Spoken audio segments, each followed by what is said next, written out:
রাত গভীর। শহরের প্রান্তে এক পরিত্যক্ত কবরস্থান আছে, যা কেউ সাহস করে ঢুকতে চায় না। স্থানীয়দের মতে সেখানে বহু বছর আগে এক হত্যাকাণ্ডে নিহতদের আত্মার শত্রুর মতো বন্দী হয়ে আছে।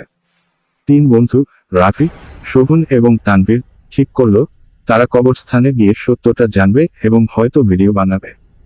তারা কবরস্থানে ঢুকতেই হঠাৎ বাতাস থেমে গেল। কবরগুলো যেন নিঃশব্দে কাঁপছে। দূরের এক কবরের ওপরে অদ্ভুত আলো ঝলকাচ্ছে। রাফি বলল, আমরা কি সত্যি এগোই? শোভন বলল, এটাই আমাদের সুযোগ, হয়তো আমরা তাদের মুক্তি দিতে পারব। তারা আলোকিত কবরের কাছে গেল। কবরের ধারে লেখা ছিল নাম আর তারিখ, কিন্তু কেউ জানত না এই কবরের ভেতর কি রহস্য লুকিয়ে আছে। তানভীর মৃদু কণ্ঠে বলল, আমরা এখানে আছি, ভয় পেও না, আমরা শুধু সাহায্য করতে চাই।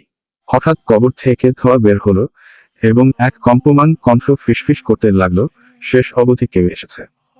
3 জন একসাথে হাত মিলিয়ে কবরের ধারে দাঁড়িয়ে মন দিয়ে বলল, এখন তুমি মুক্ত, আমাদের ওপর বিশ্বাস রাখো।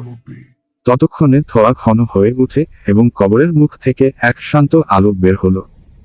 ধীরে ধীরে কবরস্থানের অন্ধকার কমে এলো। আত্মার আকৃতি ধীরে ধীরে উড়ে গেল আকাশের দিকে, মুক্তি পেল। তাদের মোবাইল চালু করলেই দেখা গেল সেই অদ্ভুত আলো এবং ধোঁয়া আর নেই। শুধু 3 বন্ধুর হাসি, যারা সফলভাবে এক বন্দী আত্মার মুক্তি দিয়েছে।